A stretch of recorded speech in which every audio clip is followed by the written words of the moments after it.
Hi, I'm Rudy Giuliani, and this is another episode of Rudy's Common Sense. And this episode is a truly significant one because it is now quite obvious that we are in the middle of what is going to be maybe the most important historical election contest that we've ever had. I mean, it will rank with the ones in the past, Hamilton, Jefferson, Burr, and others that have gone to the House of Representatives. And this has all the makings of it, and it's there because for all the censorship, for all the lying, for all the cover-ups of the three conspirators to this attempt to steal this election, the three conspirators are the Democrat Party, big tech, and big media. The facts are coming out, ladies and gentlemen. The facts are coming out. And the facts are not one isolated single act of fraud, not one state in which a problem has been found in computation. That was Bush v. Gore, wasn't it? Problem in computation. Remember the Chads? Couldn't figure out who was winning. Okay, that's tough. That was tough. One state, accounting problem. This is not one state. This is not an accounting problem. As we have been investigating this, it very, very quickly emerged, not only from the people that we found, but from the people who have come forward, from the American patriots that have come forward, the brave people willing to take on threats of harassment, threats of losing their job, threats on their children, and in even some cases, threats to their lives. I mean, this is a very bad time we're living in because there's a kind of evil in our land right now. It's been there for quite some time, and I'll define it for you at the end. But this shouldn't be. This shouldn't be. This is a legitimate, very legitimate challenge to an election where there is substantial evidence, of which I'm going to impart maybe 20% to you right now, of fraud. Fraud in our land. Fraud in many places in our land. I have concentrated, obviously, on the states that could change the result of the election because I'm representing a client who I believe, and I know I probably will get shut off social media for the rest of my life and maybe even put in a jail cell somewhere if Zuckerberg and the other kings of the media and kings of the tech world. But I believe, from what I've seen and the professional experience that I have in investigating crimes for many, many years and the success that I've had in uncovering them, I believe that we have here a very, very dangerous and a very systemic problem of voter fraud, such that the honest votes, if we could isolate those, would elect Donald J. Trump as the next president, and in most states by a fairly substantial margin. And I'm going to concentrate on what I call now the overview. We've given you a lot of the facts. I held a press conference to give a lot of the facts, and we will have future episodes in which we will, as they say, drill down into these facts. We'll show you the affidavits that I can show you. We'll show you the charts that I can show you, and we'll show you the statistical reports that corroborate the direct evidence. But what I want to do now is step back a bit. I want you to exercise logic. Remember, this is called common sense. So I want you to exercise your common sense. There's a great lawyer who influenced me when I was younger to become a lawyer, Louis Nizer. And he wrote a great best-selling book called My Life in Court. And it gave me a hint on cross-examination that helped me enormously in my days in the courtroom. And I was kind of pretty good at cross-examination. He said, not always, but usually, the most common sense result, the most logical result, is actually what happened. And if somebody is testifying to an illogical result, a result that doesn't really make sense. You're going to be able to illustrate to the jury the flaws in that. You got to be careful because that's true 9 out of 10 times. It isn't always true. But it does give you the sense of the power of circumstantial evidence. Or I'll give you another quote from Stephen Bannon. Stephen Bannon says, "There are no conspiracies, but there also are no coincidences." Which means when you see coincidences, as an investigator, they've got to be investigated darn hard. So let's start with the biggest one of all, okay?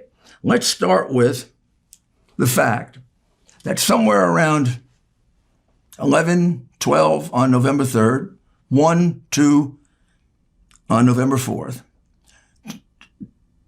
Donald J. Trump, the President of the United States, as far as I remember, was leading in every state that was then ultimately taken from him. Okay, let's review that in a second, okay? He was leading in Pennsylvania, and I'm going to give you the rough numbers. You can go back and check. I may be off a little here or there. He was leading in Pennsylvania by about 700, 800,000 votes. And there was about 65% of the vote cast, if my recollection serves correctly. That's very, very hard to come back from. In prior years, with a fair and unbiased calling of states, Pennsylvania should have been called for him. States in which Biden had far less of a lead and a lot more to go will call for Biden, like Arizona, which was called for him almost before the polls closed and turned out to be, I think, a state that Trump won. But if you want to look at the numbers now, it's a state that Biden won like that. Then we go to Michigan. He was ahead by 300,000 votes in Michigan. He was ahead by 8 to 10 points in Wisconsin. And there they were also at about 65, 70% of the vote cast. Nevada really hadn't meaningfully reported yet, so we'll take them out of it for now. He was ahead in Georgia and North Carolina by 2.5 points, but they were in the 85 to 90% of the vote cast by that time. I recall being awarded the mayor's race when I ran the second time, and I was ahead by exactly that, 2.5% with 87% of the vote cast. That's a call that usually goes for you. He was ahead in North Carolina by the same margin, and they wouldn't call that. And then he was ahead in Virginia, and I don't remember the exact numbers in Virginia, but they wouldn't call that either for him. In fact, I think they had already called that, even though he was ahead much earlier, for Biden. Now, what are the odds that he fell behind in every one of those states? Not just 5. I mean, not just 3 of 5. Not just 2 of 5. Not just every single one. I don't know. That one strained credulity a bit. That one seemed a little funny, a little strange. They made up 800,000 votes in Pennsylvania. They made up 300,000 votes in Michigan. They made up 9% with, like 80% already in Wisconsin. And in Georgia, up by 2.5 to 3%, entering into like the 90% category of votes cast. And all of a sudden, it takes us 4 more days to count the remaining votes. Somehow he just narrowly loses. Same with Arizona and Virginia.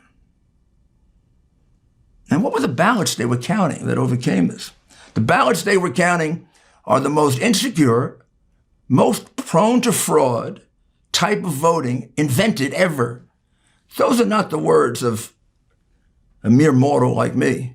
Those are the words of former President Jimmy Carter and former Secretary of State James Baker in a bipartisan report they did on the dangers of different types of voting. And they listed mail voting as by far the type of voting that could be most prone to fraud. And boy, were they proven to be prophets. And so was Justice Souter, who made very much the same point. Because what happened is the following. What happened is, in every one of the states that I mentioned, and now let's drill down a little deeper, not just the states, they picked a city or cities in each of these states to perpetrate their massive fraud. They didn't do it all over Pennsylvania.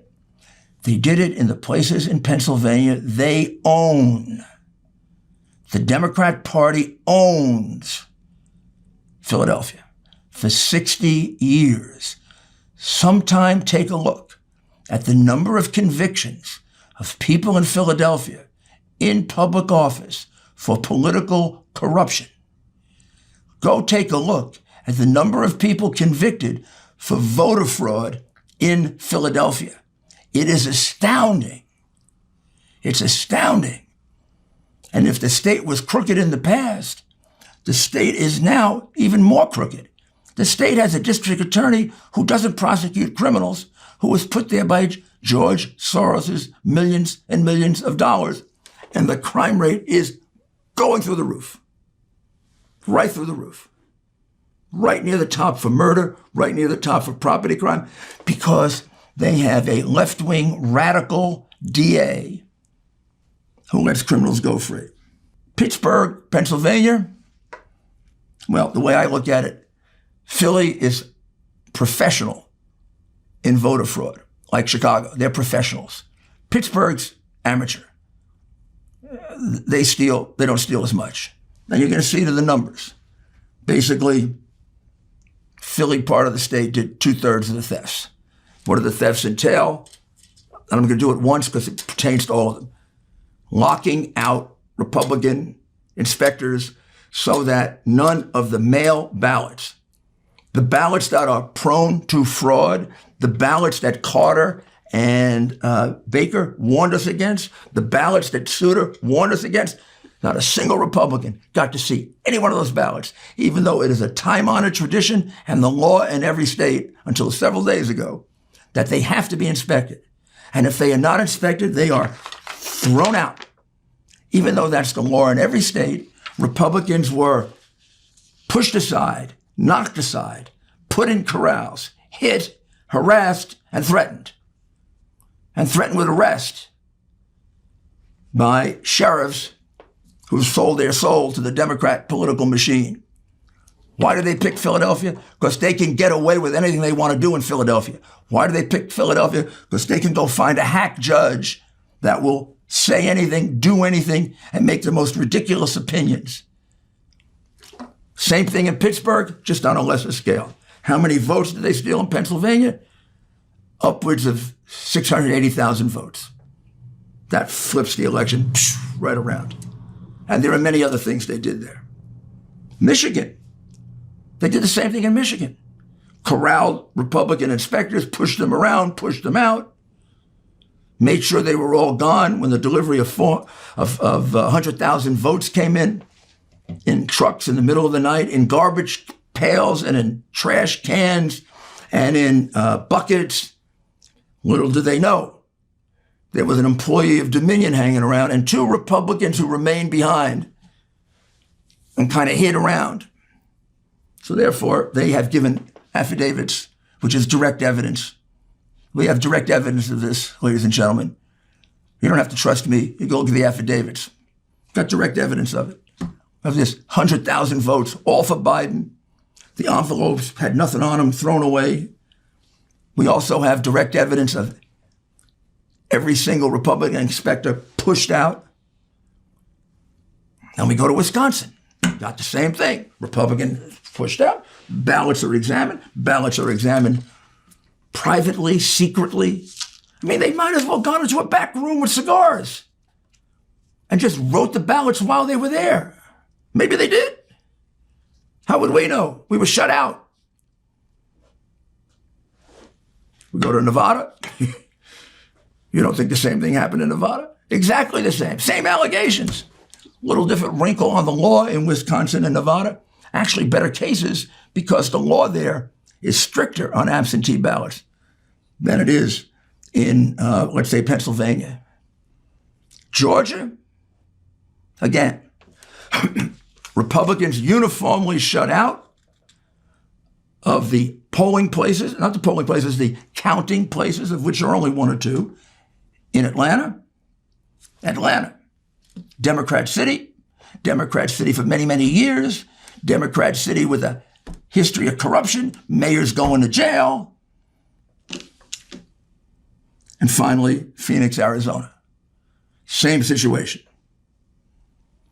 In each one of these, without giving you the parts of the case I've given you part of in the past, and I will in the future, in each one of these cases, there are at least 4 or 5 times more invalid ballots than there are any kind of vote separating them. But I ask you to separate yourself now from the little picture, go to the big picture. How logical is it that overnight he's going to turn every single one of these states? And how logical is it that all of them came to the conclusion that they should do the same thing? Like the guy in Philadelphia, and the guy in Pittsburgh, and the guy in Detroit, and the woman in Wisconsin, and the woman in Las Vegas, and the woman in Atlanta, Georgia, and the woman they all decided to put Republicans in corrals? Like they're horses or sheep? I mean, we should go look and see who had the corral contract for the Democrat Party. Like one single idea carried out in 1, 2, 3, 4, 5, 6 states, also done in New Mexico and Virginia. Has to have been a plan of Biden and the Democrat committee. They're going to say they wouldn't cheat? I don't know. A guy who cheats in law school could cheat in the presidential election? What do you think? Guy who takes millions for his family from communist China could cheat in a presidential election? We're not talking about a man with a character for honesty. Far from it.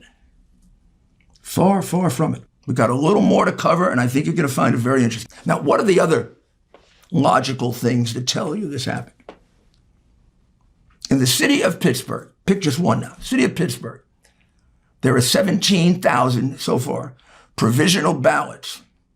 Let me tell you what a provisional ballot is. A provisional ballot is a ballot where mostly, not always, you walk in and you say, I'm Rudy Giuliani, I'm here to vote. Mr. Giuliani, you've already voted. I said, you remember the absentee ballot? You sent it back. No, it's at home. I never sent the absentee ballot back. I always intended to vote. I never sent it back. I'm sorry, Mr. Giuliani. You're right here. It's checked off. You voted. No, I didn't do that. So rather than have a big fight over it, you get to cast a provisional ballot, which almost never counted. Because they never resolve it, never have the time to resolve it. Okay, if that happened 1,000 times or 1,500 times, you'd say, maybe some people forget. How could 17,000 people in Pittsburgh forget that they cast an absentee ballot? I don't have the numbers yet for the other places. They're higher. It's true in every one of these places. 20,000 in Philadelphia, and 10,000 in another place, and 12,000 in another. I mean, not everybody forgets like Biden, 17,000 people in Pittsburgh went to the polls and were told they had already voted and didn't remember it. Or is the more consistent explanation, as a witness in Detroit swore under oath that when they didn't have a person that was registered, or when the person voted for the second or third time, they just assigned it to anybody they had to very quickly.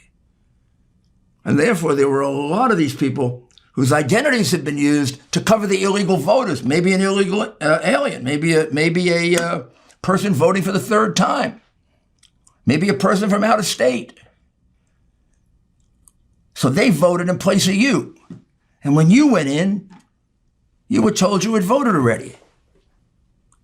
And that 17,000, by the way, is growing. And as we go through these cases, in every single one of them, we're going to have a very, very large number of those ballots, of those provisional ballots. And then let me give you one last one for you to think about and understand as we go through this process, which is laborious and is going to take some time, but it is sure necessary to save our democracy. And that is what we call overvote. This is probably the most telling of all.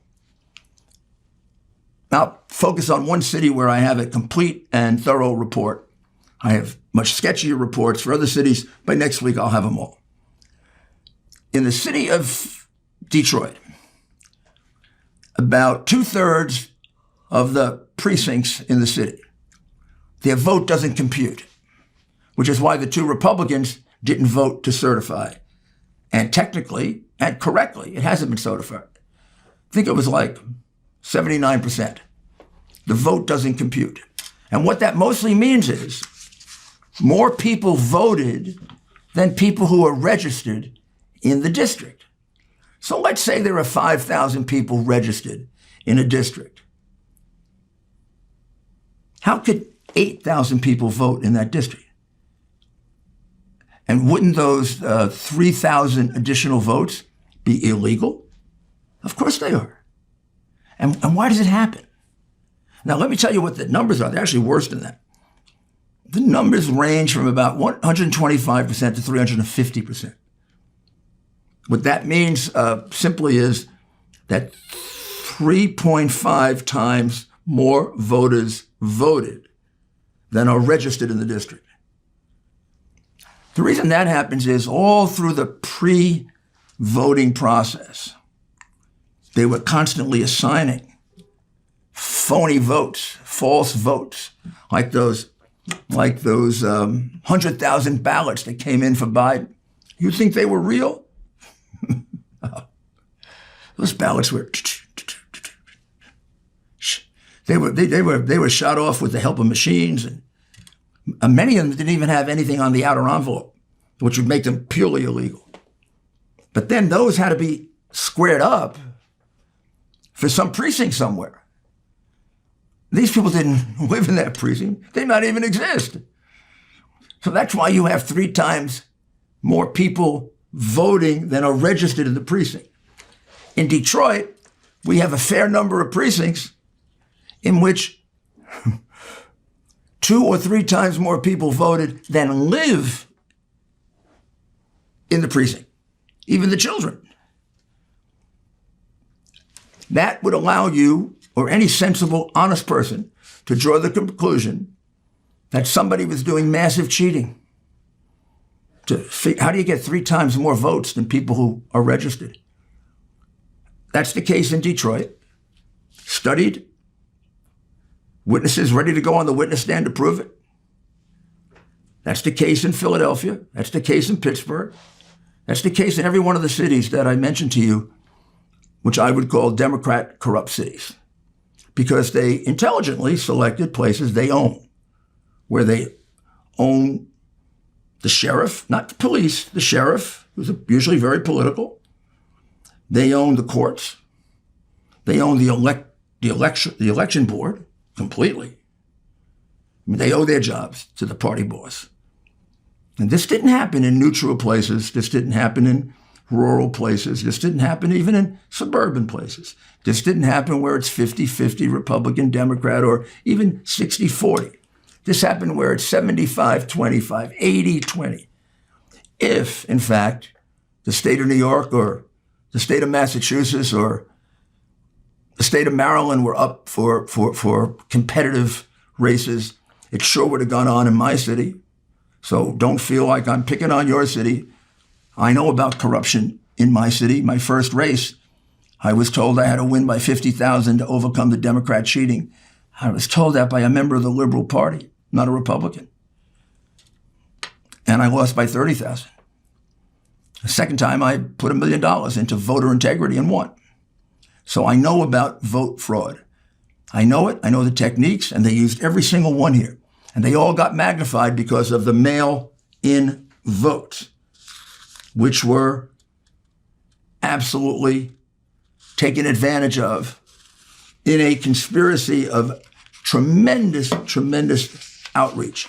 And I haven't gotten at all to the whole situation of Dominion and how the votes were counted in 27 different states by a machine built by a company that began and continues to be a company that specializes in voter fraud. Yes, sir. Yes, ma'am. A company that specializes in voter fraud. We will discuss that probably in the next episode or the one after in great detail. But I'll give you a little bit of a foretaste of it. The company that counted the ballots in Michigan and most of those states is a company called Dominion. It's a Canadian company. Why are we using a Canadian company to count American votes? Why are we sending American votes out of the United States? But they don't go to Canada. They go to Germany. Now, why do they go to Germany? Because Dominion doesn't count the votes. A company called Smartmatic counts the votes. The company was founded in the early 2000s by two Venezuelans extremely close to Chavez, the dictator of Venezuela. They continue to own the company to this day. They were founded for the specific purpose of fixing elections in Venezuela. They fixed elections in Venezuela. They fixed elections in Argentina. What I am saying to you, go Google it. The press is too lazy or too warped or too crooked. Go Google it. It's there. There's a letter from Democrat Congresswoman Carolyn Maloney in 2008 telling you what I just told you. The company is founded by communists who wanted to make sure Chavez and then Maduro were elected regardless of the will of the people. It's a company that has been kicked out of the United States, even kicked out of Chicago. And how did it get back in? It got back in as a subcontractor to Dominion. And Dominion never disclosed, I imagine, Smartmatic. Or if they did, these governors, like the governor of Michigan, hired them to count American votes. We have a Venezuelan company with Venezuelan voter fraud technology counting our vote. And as we are studying the irregularities in the vote, it's becoming quite clear. It's becoming said again. Been talking too much today. It's becoming quite clear that they interfered with the vote. But that's a matter for another day. So let's conclude on this note. If you just analyze this from the point of view of common sense, it makes common sense that this election was stolen. Trump was ahead in every one of these major states by large margins, particularly in light of the vote that lied ahead, the number of votes that lied ahead, particularly in Pennsylvania, Wisconsin, and Michigan. In every one of them, they were able to overcome. They didn't miss one. Every one of them, they were able to overcome it. Every one. And we're talking about probabilities now. And they had 7,000 or 8,000 or 9,000 people coming in, not knowing they had voted, being told they had voted, and saying they didn't, because those were the patsies that we used to assign the false ballots. I got a case here. You know, I think like a prosecutor, I got a case here. But there's a lot more than a case here. There's our democracy at stake. What is America if we don't have a free and fair right to vote? Not a democracy anymore. These recent Democrats are moving very, very fast towards socialism. And socialism always breeds authoritarianism. You can see it in the dictates that they're giving, almost the way in which they're enjoying telling you can't have Thanksgiving. And if you don't wear a mask, they're going to line you up with the firing squad. You know, treating a mask violation one way and the district attorney of Philadelphia lets a robber go free. But a masked guy, oh boy. There's always the emergence of a dictatorial attitude and spirit in a communist society, in a socialist society. That's a Freudian slip, huh? But we're getting there. We're moving toward communism. And the first thing they do is undermine the right to vote. I'm going to leave you with a thought. A company that participated in the undermining of the vote, Smartmatic, which is a Venezuelan company, built to cheat for Chavez and Maduro. The chairman of the board was a close friend and business partner. His name is Lord Malik Brown. Very, very distinguished name. Lord Malik Brown. And he is a very close business partner. And he is involved as the number 2 person in George Soros' biggest organization. George Soros, the biggest contributor to the Democratic Party, the biggest contributor to Black Lives Matter, and the biggest contributor to Antifa. Too many coincidences here, ladies and gentlemen. Too many. What I'm telling you is exceedingly dangerous to the survival of our democracy. Democrats over the last 4 years have trashed our Constitution so badly, and because the press just covers up what they do, they're destroying our rights. We got to make a stand here. I don't care how much they intimidate us. I don't care how much they threaten us. I don't care if they say we can't get jobs and we're going to lose our reputation. And this is about our country, ladies and gentlemen. It's about the survival of the greatest democracy on earth. What they've done to it is outrageous. These people are criminals, and they are worse than a lot of the criminals I've prosecuted before, and they are a lot worse than the common criminals that we put in jail or we let out of jail.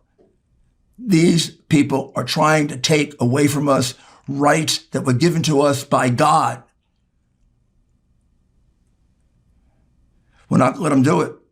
We're going to fight, and we're going to fight again, and we're going to continue to fight because we have ultimate faith that a much higher authority is looking over this country. It's guided it forever, and we have great faith that we're not going to have our sacred right to vote taken away from us, because that's what's at stake here. So stay tuned, because this battle has just begun, and we are going to prevail. Thank you, and God bless you, and God bless America.